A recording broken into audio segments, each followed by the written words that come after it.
Assalamualaikum warahmatullahi wabarakatuh. Selamat pagi sahabat Bawaslu.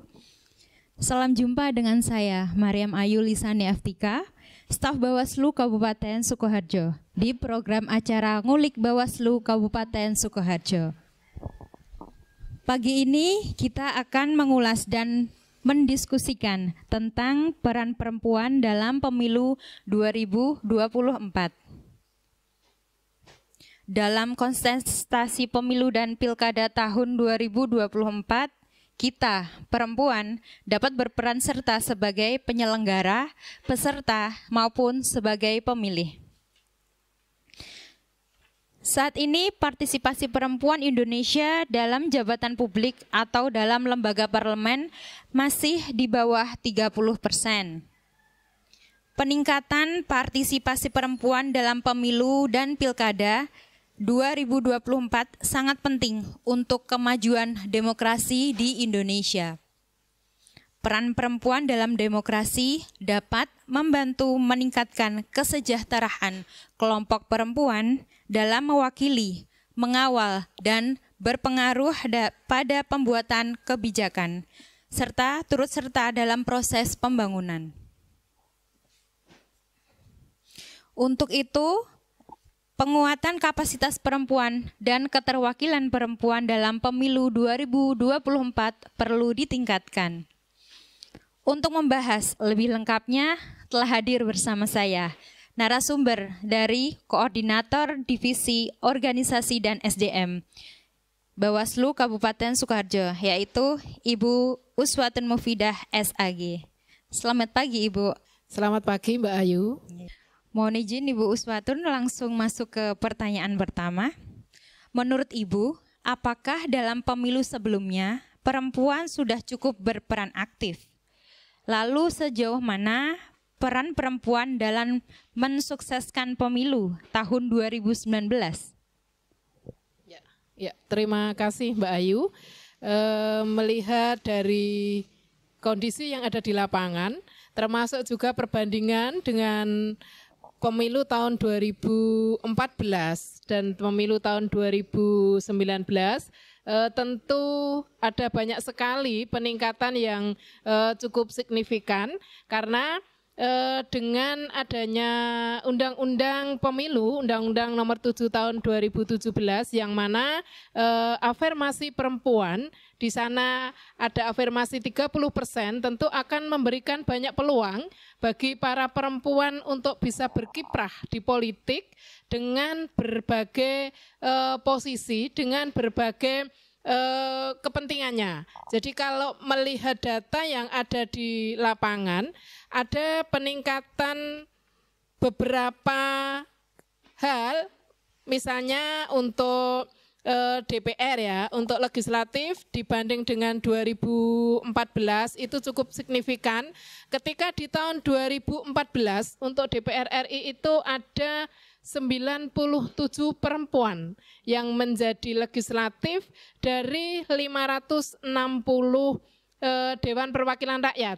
Artinya ada 17%, sekitar 17% perempuan yang ada di parlemen, dan di tahun 2019 ternyata ada peningkatan. Jadi dari data yang ada di tahun 2019, pemilu tahun 2019 itu ada 120 perempuan yang ada di DPR pusat dari 575 anggota dewan. Artinya ada peningkatan dari 17% menjadi sekitar 20%. Nah, ini untuk yang di legislatif, termasuk juga ini untuk Kabupaten Sukoharjo ya. Jadi untuk Kabupaten Sukoharjo itu kalau kita melihat data 2014 ke 2019 itu juga ada peningkatan, karena di tahun 2014 itu kurang dari 10 orang perempuan dari 45 kursi yang ada di DPRD, tetapi di tahun 2019 ada 10 orang anggota DPRD perempuan dari 45 kursi, yang artinya sudah ada peningkatan juga. Itu kalau dilihat dari segi kontestan. Nah, kemudian dari segi penyelenggara, kalau dari segi penyelenggara tentu juga ada peningkatan. Kalau dari penyelenggara itu ada Bawaslu, KPU dan juga DKPP. Kalau melihat KPU dan Bawaslu, saya rasa tetap. Tetapi kalau melihat ke bawah, terutama di tingkat kabupaten, KPU Kabupaten Sukoharjo di 2019 ada peningkatan untuk penyelenggara perempuan. Kalau sebelumnya semuanya laki-laki. Nah, di pemilu tahun 2019 ada 2 perempuan, yang artinya ada 40% perempuan di penyelenggara di KPU. Kemudian di Bawaslu Kabupaten Sukoharjo yang sebelumnya didominasi oleh laki-laki, di pemilu 2019 ada 1, walaupun baru 1 ya. Mudah-mudahan nanti untuk pemilu-pemilu selanjutnya ada peningkatan lebih dari 1, ya. Artinya ada 20%.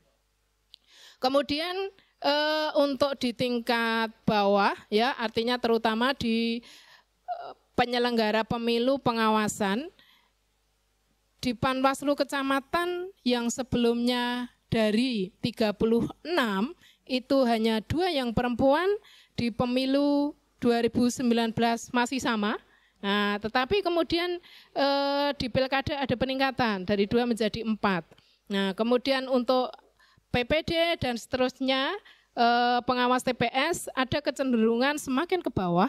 Partisipasi perempuan sebenarnya semakin tinggi, yang artinya terutama di penyelenggara pemilu di pengawasan itu perempuan semakin ke bawah, semakin tinggi partisipasinya, yang mana untuk pengawas TPS itu lebih dari 36%. Ya, artinya sudah melebihi kuota afirmasi perempuan. Nah, ini tentu sesuatu yang sangat luar biasa, yang mana sudah ada kesadaran dari perempuan untuk bisa berperan aktif terutama untuk demokrasi di negara kita. Nah, apakah itu masih sebatas ikut? Nah, tetapi fakta di lapangan mereka berperan sebagai penyelenggara, kemudian juga sebagai peserta, dan tentu juga sebagai pemilih.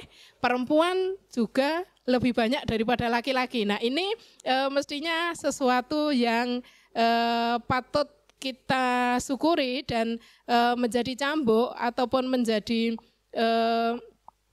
mendorong untuk perempuan-perempuan lebih banyak melibatkan diri terutama pada konsentrasi politik ataupun pada penyelenggaraan pemilu di tahun 2024 nanti. Nah, ini tentu 2014, 2019 itu bisa sebagai modal bahwa perempuan perannya sudah semakin meningkat, sehingga di 2024 nanti peningkatannya tentu kita harapkan akan lebih daripada tahun-tahun sebelumnya. Begitu. Baik Ibu, dari uraian Ibu tadi kan sudah menerangkan bahwa di pemilu 2019 itu mengalami peningkatan untuk partisipasi perempuan ya, mulai dari penyelenggara, dari peserta juga atau pemilih itu mengalami peningkatan. Lalu begini Bu, kan kita sebentar lagi akan menghadapi pemilu 2024.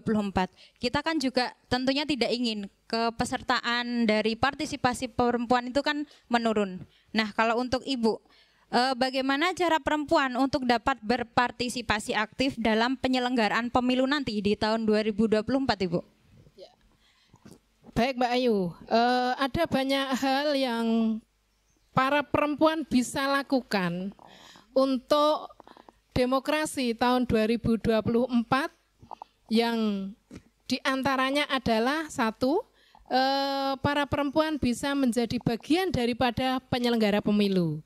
Penyelenggara pemilu itu siapa? Ya, tadi di awal sudah kami sampaikan, ada bisa lewat KPU, kemudian bisa Bawaslu ataupun DKPP. Nah, ketika di sebagian penyelenggara sekarang sudah terbentuk, terutama yang di pusat, kemudian di provinsi, ini kebetulan di Bawaslu juga dalam proses. Nah, tentu masih ada ruang yang nanti para perempuan bisa lakukan untuk mendaftar, baik di penyelenggara tingkat kabupaten, kecamatan, kemudian juga desa maupun pada pengawas TPS, KPPS, PPS, KPU maupun PPK. Nah, ruang-ruang ini yang selama ini didominasi oleh para kaum laki-laki. Nah, kami juga mengharapkan yang perempuan itu, ayolah kesempatan yang ada, afirmasi 30% itu tentu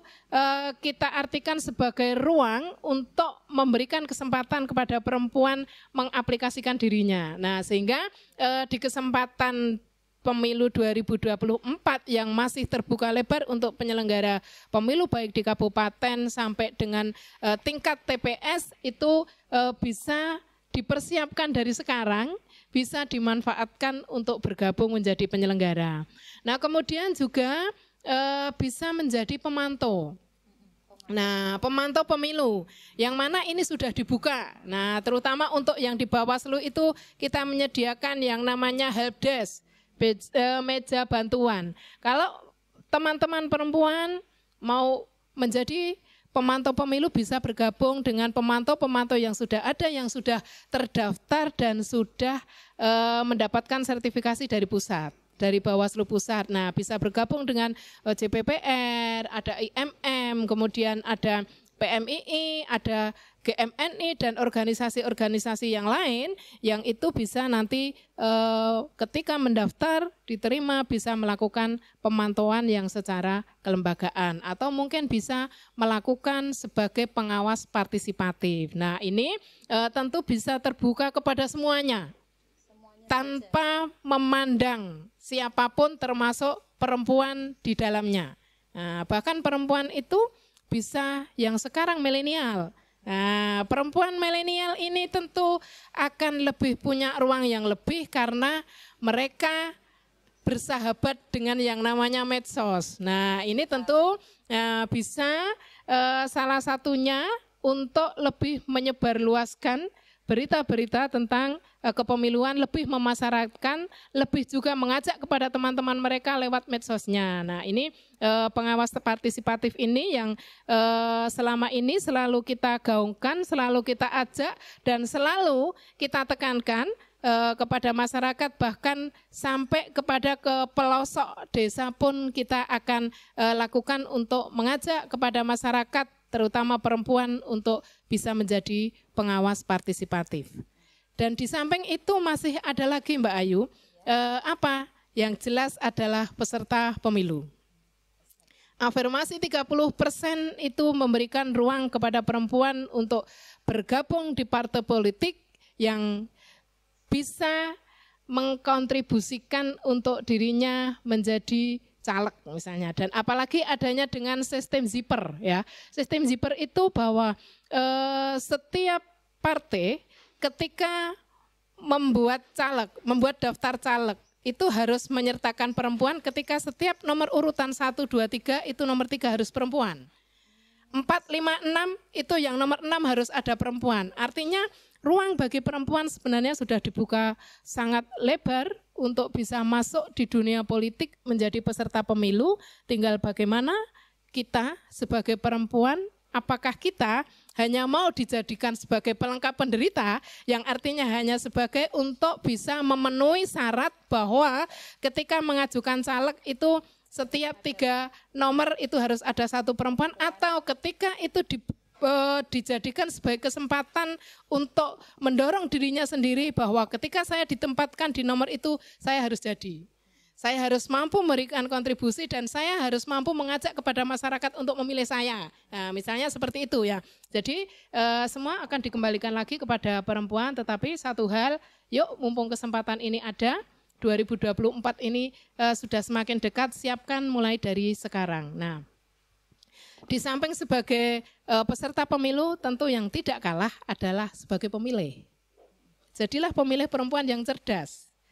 Jangan mudah dipengaruhi oleh orang lain, bahwa ketika memilih itu bukan sekedar mencoblos, tetapi juga harus sadar, harus tahu siapa yang dipilih, memilih pemimpin yang punya visi misi yang cukup jelas, bagaimana programnya, dan tentu apakah pemimpin tersebut punya program untuk perempuan, meningkatkan kapasitas perempuan, kontribusi terhadap perempuan. Nah, ini tentu harus dipahami oleh pemilih yang salah satu tugas kita adalah memberikan pembelajaran, memberikan pendidikan kepada perempuan bagaimana menjadi pemilih yang baik.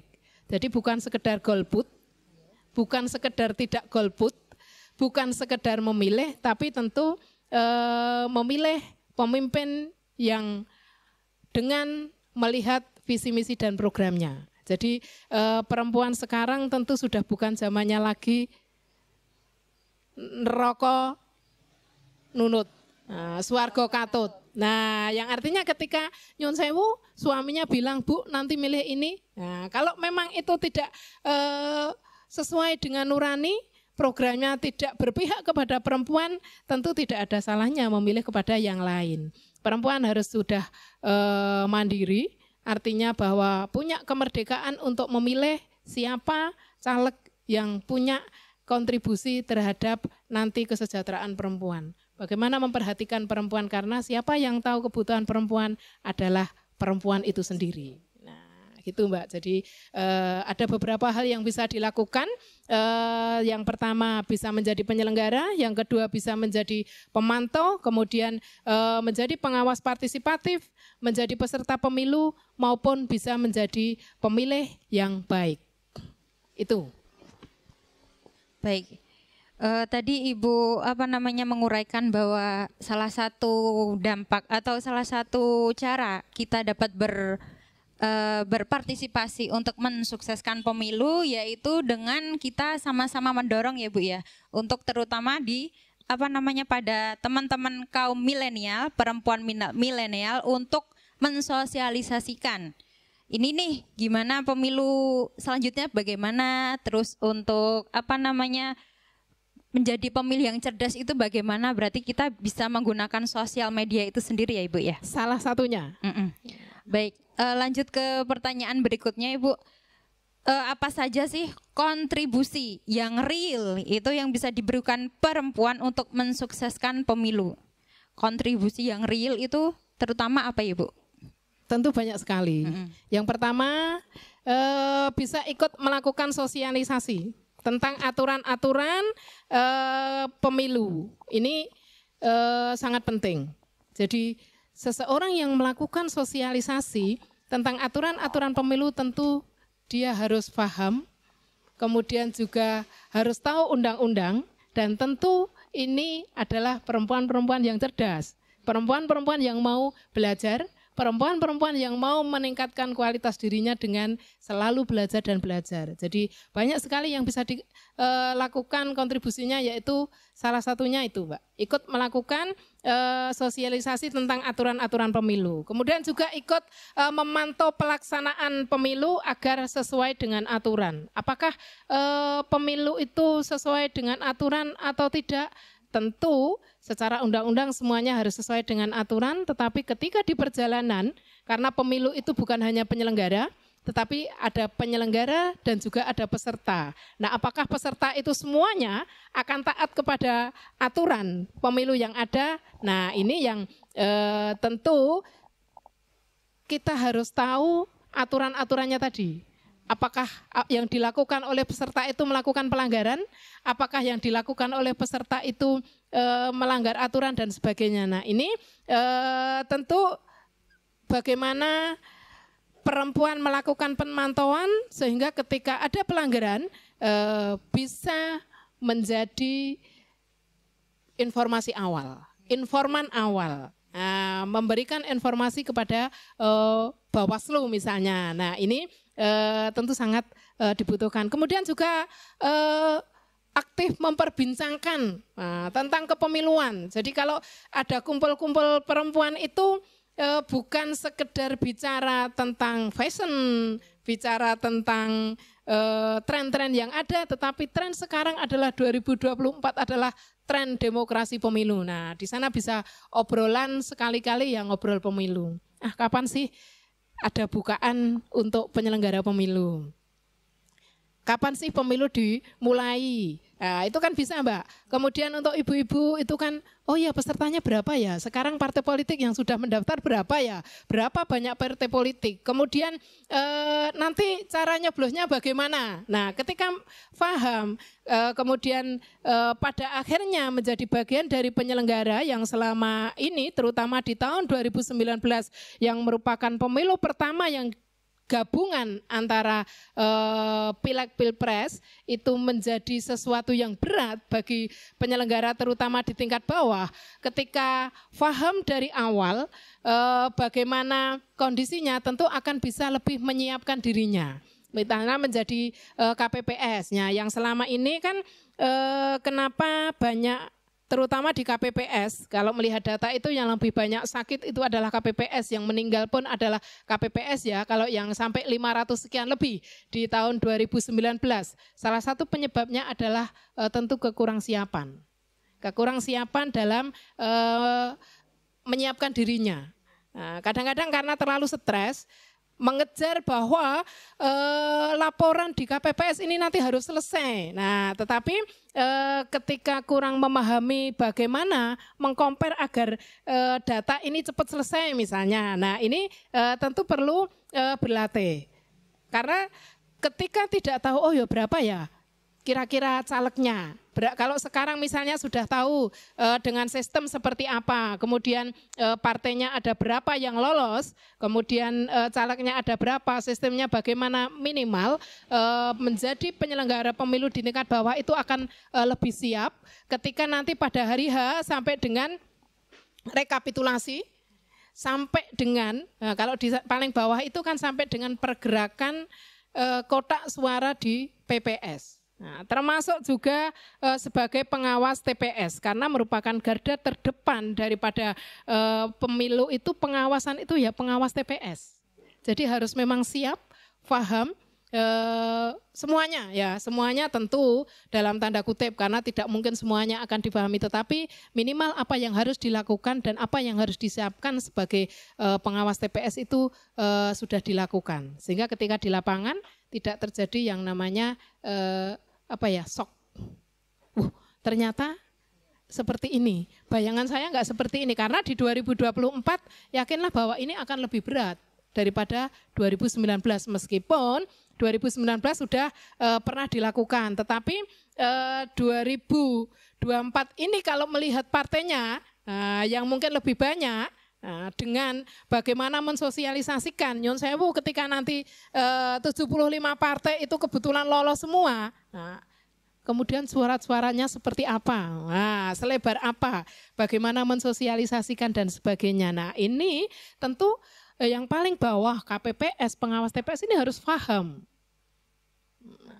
Ini tentu terutama kalau kita mendorong perempuan, belajarlah mulai sekarang. Siapkan mulai sekarang menjadi bagian dari penyelenggara, termasuk juga ketika memilih tadi yang kami sampaikan tadi. Nah, kalau nanti misalnya mau sistemnya seperti apa, coblos orang, coblos partai dan sebagainya, nah itu kan harus sudah paham. Jadi begitu masuk ruangan sudah punya gambaran tidak lama. Nah, kemudian juga bisa mempublikasikan, hasil-hasil kerja perempuan yang baik. Nah, ini perlu dipublikasikan karena apa? Kadang-kadang kalau perempuan itu yang menghasilkan itu enggak dianggap. Siapa lagi yang mau publikasikan kalau bukan kita perempuan yang duluan? Nah, antara perempuan mari kita saling memberikan dukungan. Nah, jadi publikasi itu sekarang kan lebih mudah. Ada lewat status saja. Satu status itu yang baca minimal kalau misalnya 20 orang ataupun 100 orang. Ketika 100 orang membuat status yang sama, itu sudah 100 kali 100 sudah 10.000 orang.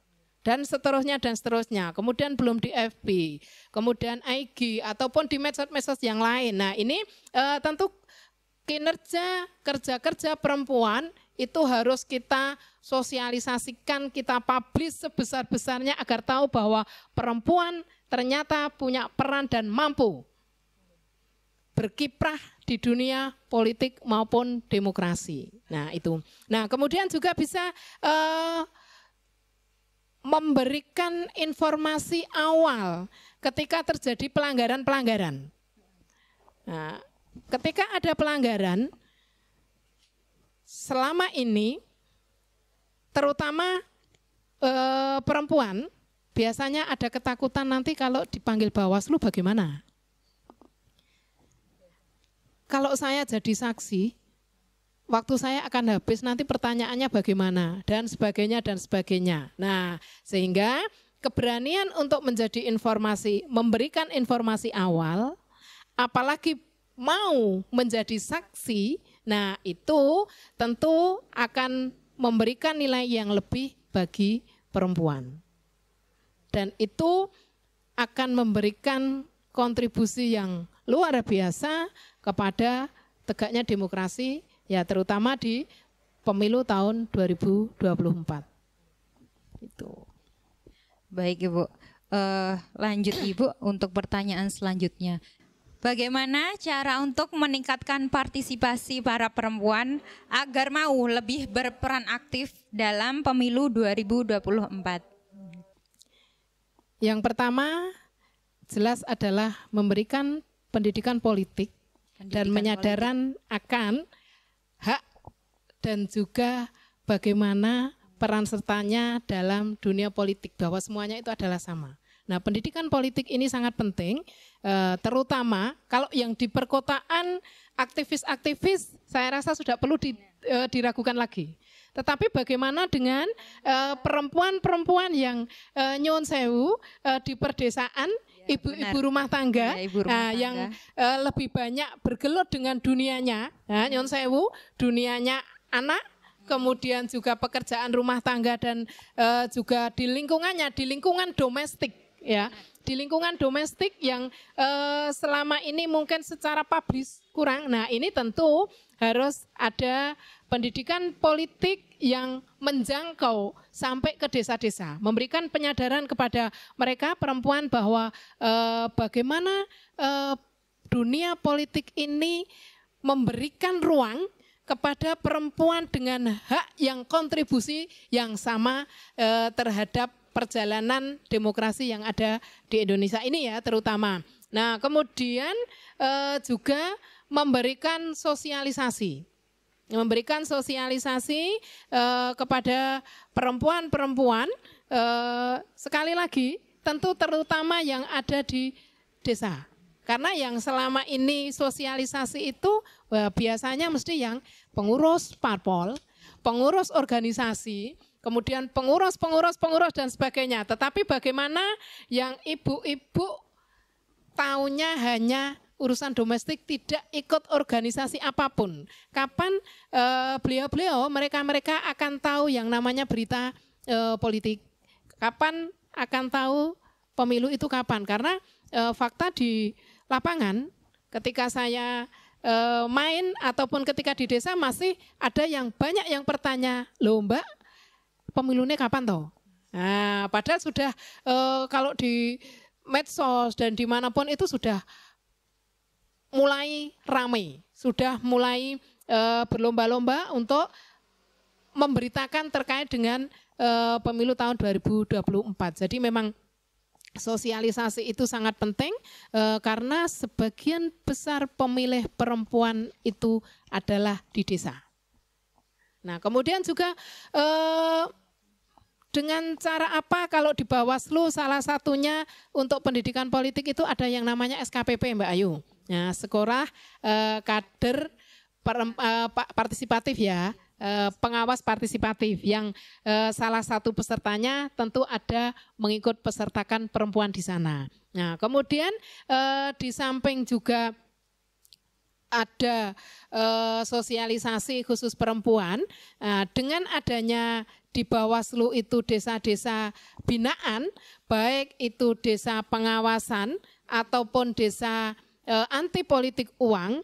Itu tentu sebagian pesertanya adalah juga perempuan karena memang dalam setiap sosialisasi di desa itu kita wajibkan juga bahwa sebagian bukan hanya salah satu, sebagian pesertanya harus melibatkan perempuan, baik di desa pengawasan, desa anti politik uang, ya, maupun di beberapa desa yang pernah kita lakukan sosialisasi ataupun di organisasi-organisasi yang ada. Bahkan ketika kita melakukan sosialisasi nyun sewu untuk kelompok disabilitas pun kita juga harus di sana ada perempuan. Nah, itu adalah salah satu cara bagaimana untuk mempersiapkan bahwa perempuan-perempuan itu nantinya di tahun 2024 itu nanti sudah siap dan ikut berpartisipasi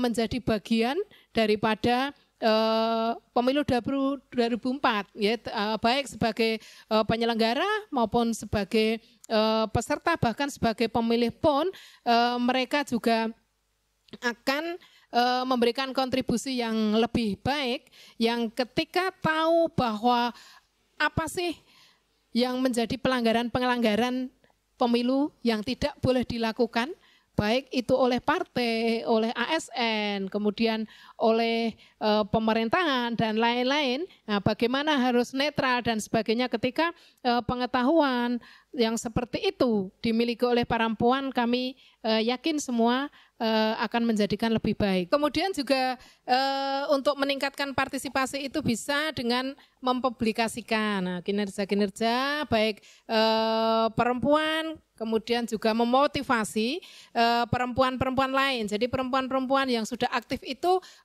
untuk didorong memotivasi perempuan-perempuan lain agar lebih aktif terlibat dalam membangun kepercayaan publik. Nah, ini tentu penting bagaimana yang tadinya domestik kemudian menjadi publik. Nah, ini tentu perlu ada dorongan, bahkan bila mana perlu ada pendampingan agar mereka lebih bisa meningkatkan kepercayaan dirinya ketika berhadapan dengan umum. Nah, kemudian juga mendorong aturan-aturan dan juga kebijakan pedoman politik di negara untuk perempuan. Afirmasi 30% perempuan itu tentu sudah lebih maju daripada ketika aturan itu tidak dibuat. Tetapi ketika itu mewajibkan, bukan sekedar afirmasi, misalnya dilebihkan menjadi mewajibkan setiap partai untuk perempuan 30% dan sebagainya. Misalnya itu nanti bisa tentu akan lebih baik bagi memberikan ruang bagi perempuan. Okay. Ya, ternyata banyak sekali ya Bu ya yang harus disiapkan bagi perempuan untuk sama-sama bisa berpartisipasi di kancah politik atau di pemilu 2024.